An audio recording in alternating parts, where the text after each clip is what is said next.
ध्रुव भाई, एल्विश आपको कैसा लगता है? माइसोजिनिस्ट नहीं, मिसोजिनिस्ट बोलो। मिसोजिनी। Good boy.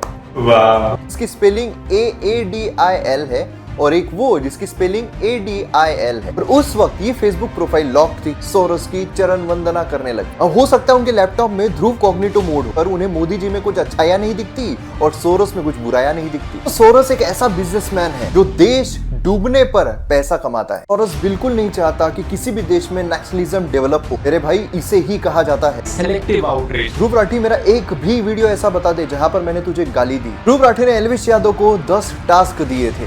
चलिए हम भी कुछ टास्क देते हैं हमारे ध्रुव राठी को। दोस्तों, ध्रुव राठी ने एल्विश यादव के वीडियो पर 2 काउंटर वीडियोस लाए, मगर ये काउंटर वीडियो कम और रोस्ट वीडियो ज्यादा लग रहे थे, क्योंकि इसमें ध्रुव राठी ने वही किया। क्या किया ध्रुव भाई? किसी भी चीज को यहाँ से वहां जोड़ दिया, कभी बोला कुछ, दिखाया कुछ। रोस्ट भी किया तो प्रोनाउंसिएशन पर, जो हर किसी के कभी ना कभी कैसे ना कैसे गलत होते ही रहते हैं। इंग्लिश में 2 शब्द जिनकी प्रोनाउंसिएशन सेम है। अच्छा ध्रुव भाई, एल्विश आपको कैसा लगता है? माइसोजिनिस्ट नहीं, मिसोजिनिस्ट बोलो। मिसोजिनी। Good boy. वाह। ये तो हुई सेल्फ रियलाइजेशन की बात, क्योंकि डायलेक्ट हर किसी का अलग अलग हो सकता है। जैसे मैं मराठी हूँ तो मेरे हिंदी में, इंग्लिश में मराठी का एसेंस आता है। समझ गए ध्रुव भाई कि और आपके वीडियोस दिखाऊं? कोई भी ऐसा करने की ना सोच। तो चलो अब कंटेंट की बात करते हैं, तो शुरू करें ध्रुव भाई।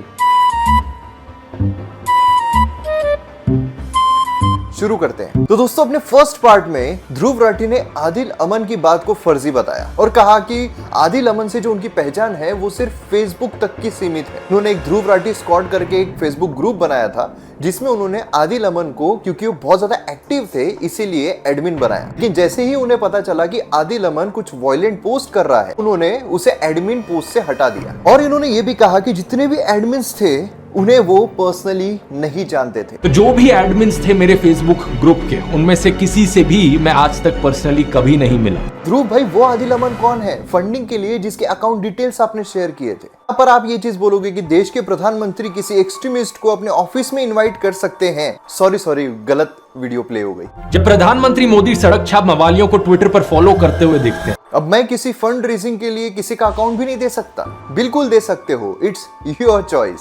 अब यहाँ पर आदिल अमन को लेकर भी काफी कंफ्यूजन है। जो एल्विश यादव ने दिखाए वहां पर 2 आदिल अमन है। इसकी स्पेलिंग AADIL है और एक वो जिसकी स्पेलिंग ADIL है। ध्रुव राठी की माने तो उनके जो फेसबुक ग्रुप पर एडमिन थे वो AADIL थे। ये वाला जो आदिल अमन था जो मेरे फेसबुक ग्रुप में था, उसके नाम की स्पेलिंग अलग थी और इस वाले आदिल अमन के नाम की स्पेलिंग अलग है। और ADIL आदिल को तो बिल्कुल जानते भी नहीं। अब एल्विश का कहना है कि ये दोनों आदिल एक ही है। ध्रुव राठी का कहना है कि यहाँ पर आदिल की और ये आदिल की स्पेलिंग अलग अलग है, तो फिर ये दोनों सेम कैसे हो सकते हैं? ध्रुव भाई, मैं मानता हूँ कि ये दोनों अलग अलग है, लेकिन ये स्पेलिंग वाला बचकाना एग्जाम्पल देकर ना अपनी इंसल्ट मत करा। यहाँ पर जो ADIL आदिल अमन है, अब जहां तक मेरी नॉलेज है, इन्होंने कई सारे आर्टिकल्स भी लिखे हैं। उन आर्टिकल्स को अगर देखा जाए तो उसमें इनकी स्पेलिंग ADIL AMAAN है। क्या यहाँ पर ये दोनों अलग अलग हो गए? तो चलिए, अब ये आदिल अमन और ये आदिल अमन दोनों अलग अलग है। एल्विश यादव ने ये आदिल अमन की जो फेसबुक प्रोफाइल है वो अपने वीडियो में दिखाई, और उस वक्त ये फेसबुक प्रोफाइल लॉक थी। तो ध्रुव भाई, मैं आपसे ये पूछना चाहता हूँ कि अगर इस आदिल अमन की फेसबुक प्रोफाइल लॉक्ड है, आपको इनके पोस्ट कैसे दिखाई दी? ये जो दूसरा वाला आदिल अमन है, इसकी ये फेसबुक पोस्ट देखी है। क्योंकि जब फेसबुक प्रोफाइल लॉक्ड होती है तो जो फ्रेंड्स होते हैं सिर्फ उन्हें ही जो पोस्ट है वो दिखाई देती है। अब दोस्तों, यहाँ पर मैं ये नहीं कह रहा हूँ कि ये दोनों आदिल अमन एक ही है, और फ्रैंकली इससे फर्क भी नहीं पड़ता है। क्यों? इसका जवाब आपको आगे मिलेगा। खैर, जो नेक्स्ट पॉइंट ध्रुव राठी ने उठाया वो है सोरस का। एल्विश यादव ने ये कहा था कि ध्रुव राठी को सोरस के ओपन सोसाइटी फाउंडेशन से फंडिंग आती है। ऐसे सिनारियो में कोई भी इंसान अपने आप को डिफेंड करने की कोशिश करेगा, बताने की कोशिश करेगा कि सोरस से फंडिंग नहीं आती है, उसका सोरस से किसी भी तरीके कोई कनेक्शन नहीं है। अगर यहाँ ध्रुव राठी सोरस की चरण वंदना करने लग गए। कुछ न्यूज पोर्टल को गोदी मीडिया कहकर उन्हें क्रेडिबल न मानने वाले ध्रुव राठी खुद सोरस के ओपन सोसाइटी फाउंडेशन की वेबसाइट को आधार मानकर सोरस की गुणगान गाने लग गए। ये सिर्फ साल 2014 में ही था कि इन्होंने अपना India specific grant making programme शुरू किया। इसके तहत इन्होंने अलग अलग सेक्टर्स में काम करने वाली लोकल ऑर्गेनाइजेशंस को सपोर्ट किया। अब ध्रुव राठी का कहना है कि ये सोरस के बारे में जितनी भी इंफॉर्मेशन उन्होंने दी वो गूगल करके दी। अब हो सकता है उनके लैपटॉप में ध्रुव कॉग्निटो मोड हो, जहां पर जो सिर्फ ध्रुव राठी देखना चाहता है या दिखाना चाहता है वही चीजें दिखती हो, जैसे इनके लैपटॉप के गूगल पर सर्च करने पर उन्हें मोदी जी में कुछ अच्छाइयां नहीं दिखती और सोरस में कुछ बुराइयां नहीं दिखती। इसलिए जरा नॉर्मल लैपटॉप से गूगल करके सोरस के बारे में थोड़ी इंफॉर्मेशन इन्हें देते हैं। तो सोरस एक ऐसा बिजनेसमैन है जो देश डूबने पर पैसा कमाता है, जिसमें आपने इन famous how Soros broke Bank of England सुना ही होगा। हो सकता है ध्रुव राठी ने ना सुना हो क्योंकि उनका ध्रुव कॉग्निटो मोड ये अलाउ ना करता हो। चलिए मैं आपको एग्जांपल से समझाता हूं कि किस तरीके से सोरस ने बैंक ऑफ इंग्लैंड को ब्रेक करके $1 बिलियन कमाए थे। दोस्तों, किसी भी देश की करेंसी डिमांड एंड सप्लाई पर काम करती है। फर्ज कीजिए कि यूएसए से ज्यादातर लोग भारत में इन्वेस्ट करना चाह रहे हैं, तो वो यूएसए से डॉलर्स यहां पर लेकर आएंगे और इन्वेस्ट करने के लिए वो रूपी में कन्वर्ट कराएंगे। मतलब डॉलर्स के मुकाबले वो रूपी खरीद रहे हैं। मतलब कि रूपी की डिमांड बढ़ रही है डॉलर के कंपैरिजन में। डिमांड बढ़ती है तो उसकी वैल्यू बढ़ती है, मतलब इंडियन करेंसी की वैल्यू एप्रिशिएट होगी, ऊपर जाएगी। सोचिए कि अगर किसी देश में इंस्टेबिलिटी है तो लोग ज्यादा से ज्यादा अपना पैसा देश के बाहर लेकर जाएंगे, और जब बाहर लेकर जाएंगे तो अपनी करेंसी में कन्वर्जन करके लेकर जाएंगे। मतलब यहां से रूपी को कन्वर्ट करेंगे डॉलर में और फिर अपने देश में लेकर जाएंगे। मतलब कि डॉलर की डिमांड रूपी के मुकाबले बढ़ रही है और इसीलिए डॉलर रूपी के मुकाबले स्ट्रांग होता जाएगा और इंडियन करेंसी डिवैल्यूएट होती जाएगी। अब यूनाइटेड किंगडम में क्या हुआ? जैसे ही सोरस को पता चला कि यूनाइटेड किंगडम में इंस्टेबिलिटी आ रही है, उसने पाउंड्स को लार्ज स्केल में बेचकर डिवैल्यूएट किया एंड देन वो डिवैल्यूएट होने के बाद उसे खरीदकर $1 बिलियन का प्रॉफिट किया। अब मैं जानता हूं कि ध्रुव राठी और उसके फैंस को अभी भी ये चीज समझ में नहीं आई होगी कि प्रॉफिट कमाया कैसे। तो चलिए और एक एग्जांपल से समझाता हूं। समझ लीजिए कि at present 1 pound is equals to $1 है। अब सोरस ने अपने जितने भी सोर्सेस हैं उनसे 100 पाउंड्स लेकर उसे यूके में जाकर डॉलर्स में कन्वर्ट करा लिए। तो अब सोरस को कितने डॉलर्स मिले? $100। इंस्टेबिलिटी देखकर जो बाकी के लोग हैं वो भी इसी तरीके से जो पाउंड्स है उन्हें बेचने लगे, जिससे कि पाउंड्स डिवैल्यूएट हो गए। अब फर्ज कीजिए कि पाउंड की वैल्यू $1 के मुकाबले 2 पाउंड्स हो गई। अब यहाँ पर सोरस ने क्या किया, जो उसके पास $100 थे उसमें से $50 देकर 100 पाउंड्स खरीद लिए, जिनसे उसने उधार लिए थे उन सबको 100 पाउंड्स दे दिए। अब यहाँ पर सोरस के पास कितने बचे? $50। तो ये उसका प्रॉफिट हुआ। इसी तरीके से सोरस ने $1 बिलियन का प्रॉफिट कमाया। एशियन फाइनेंशियल क्राइसिस में इसी तरीके से उसने कमर तोड़ी। हांगकांग में भी इसी तरीके की चीज करने की कोशिश की मगर वो सफल नहीं हुआ और इसी वजह से चाइना से वो काफी चिढ़ता है। इन्होंने इंटरनेशनल कम्युनिटी को ये कहा है कि चाइना की हाईटेक कंपनीज पर क्रैकडाउन किया जाए। दोस्तों, इन शॉर्ट अगर मैं आपको बताऊं तो सोरस तब कमाता है जब कोई देश डूबता है। देश तब डूबता है जब वहां पर एक अनस्टेबल वीक गवर्नमेंट होती है। सबसे बड़ा हथियार आज के समय पर है इलीगल इमिग्रेंट्स। किसी भी देश में अगर इलीगल इमिग्रेंट्स की संख्या बहुत ज्यादा बढ़ गई तो वहां पर प्रोटेस्ट कराना काफी आसान होता है, गवर्नमेंट को अनस्टेबल बनाना काफी आसान होता है, इकोनॉमी को वीक बनाना काफी आसान होता है। सोरस ओपन सोसाइटी फाउंडेशन के जरिए इमिग्रेंट्स को काफी सपोर्ट करता है। दोस्तों, सोरस के खुद के देश हंगेरी ने स्टॉप सोरस कानून लेकर आए, क्योंकि हंगेरी नहीं चाहता है कि वहां पर इलीगल इमिग्रेंट्स की संख्या बढ़े और उनका देश अनस्टेबल हो जाए। इलीगल इमिग्रेंट्स की वजह से आज यूरोप की क्या हालत है वो आप सब देख ही रहे हो। दोस्तों, कई रिपोर्ट्स की माने तो यूएसए में भी सोरस डेमोक्रेटिक पार्टी, जिससे बाइडेन बिलोंग करते हैं, उन्हें सपोर्ट करते हैं, क्योंकि डोनाल्ड ट्रंप इलीगल इमिग्रेशन के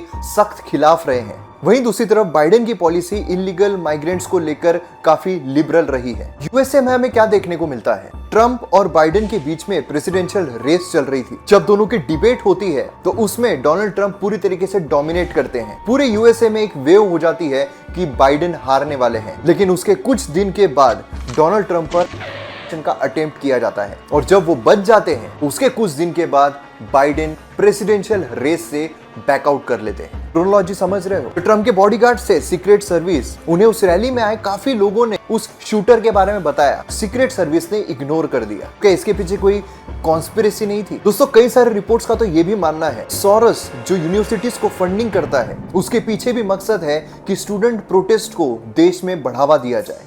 And in the piece, the Post writes this, all of these protests are being organized by branches of the Soros-funded Students for Justice in Palestine, SJP. से कि जो government है वो unstable हो जाए। और दोस्तों, इसी वजह से सोरस बिल्कुल नहीं चाहता कि किसी भी देश में नेशनलिज्म डेवलप हो, क्योंकि नेशनलिज्म डेवलप होगा तो इलीगल इमिग्रेंट्स को एंट्री नहीं दी जाएगी। और सोरस चाहता है कि सेक्युलरिज्म बरकरार रहे, हिंदुओं को हिंदू होने पर गर्व महसूस ना हो, क्योंकि अगर ऐसा हुआ तो इलीगल इमिग्रेंट्स को पनाह नहीं देंगे। He has been consistently critical of nationalist leaders like ex-US President Donald Trump, Turkish President Recep Tayyip Erdogan, Chinese President Xi Jinping. दोस्तों पिछले 10 साल से भारत में एक स्टेबल गवर्नमेंट रही है। कश्मीर से आर्टिकल 370 हटने के बाद सोरस ने बड़ी आलोचना की थी। कश्मीर को किस नाम से बुलाता है? सेमी ऑटोनॉमस मुस्लिम रीजन। इलीगल इमिग्रेंट्स के खिलाफ लाया गया सिटीजनशिप अमेंडमेंट एक्ट हो या आर्टिकल 370 हो, जब सरकार इंस्टेबिलिटी को खत्म करने की कोशिश करती है तो सोरस खिलाफ बोलता ही है। इसलिए वो कभी मोदी को ऑटोक्रेटिक तो कभी ट्रम्प को नार्सिसिस्ट कहता है। President Trump is a con man and the ultimate narcissist. अब उसके बाद ध्रुव राठी एक सबसे इंपॉर्टेंट क्वेश्चन को लेकर आते हैं कि क्या ध्रुव राठी के लिंक आम आदमी पार्टी से जुड़े हुए हैं, और इसे वो सीधा सीधा नकारते हैं। ना किसी पॉलिटिकल पार्टी का मेंबर था, ना कभी किसी पॉलिटिकल पार्टी से पैसे लिए, और ना ही मेरी फैमिली में कोई किसी भी पॉलिटिकल पार्टी का मेंबर है। उन्होंने कहा कि आम आदमी पार्टी एक न्यू पार्टी बनकर आई थी और काफी अपीलिंग उन्हें लगी, इसीलिए उन्हें रीच मिल जाए, इसलिए उनकी कुछ चीजें ध्रुव राठी ने शेयर की या उन्हें वॉलंटियर किया। तो मेरा सवाल यह है कि क्या ध्रुव राठी ने दिल्ली लीकर स्कैम पर वीडियो बनाया? हो सकता है कि ध्रुव राठी को इसकी स्क्रिप्ट ना मिली हो। तो ध्रुव राठी, अगर आपको इस पर वीडियो बनाना है तो नीतीश राजपूत का वीडियो मैं आपको सजेस्ट करना चाहूंगा। ध्रुव राठी ने कहा कि एल्विश किसी भी लड़की पर हो रहे अत्याचार के खिलाफ आवाज नहीं उठाएगा जब तक उसे खुद का फायदा न दिखाई दे। उम्मीद को तो छोड़ ही दीजिए कि एल्विश कभी किसी मुसलमान औरत के खिलाफ हो रहे अत्याचार पर आवाज उठाएगा। ये हिंदू औरतों के लिए भी आवाज नहीं उठाएगा अगर इसे अपना बेनिफिट ना दिखे तो। मगर ध्रुव राठी ने स्वाति मालीवाल को लेकर आधे फैक्ट्स दिखाकर वीडियो बना दिया, जिससे कि स्वाति मालीवाल को धमकियां आने लगी। तो ध्रुव राठी, अब आईने के सामने खड़े होकर खुद को क्या बोलोगे? जो तू बकवास करता है उसका एक्चुअली में किसी की लाइफ पर असर पड़ता है। Good boy.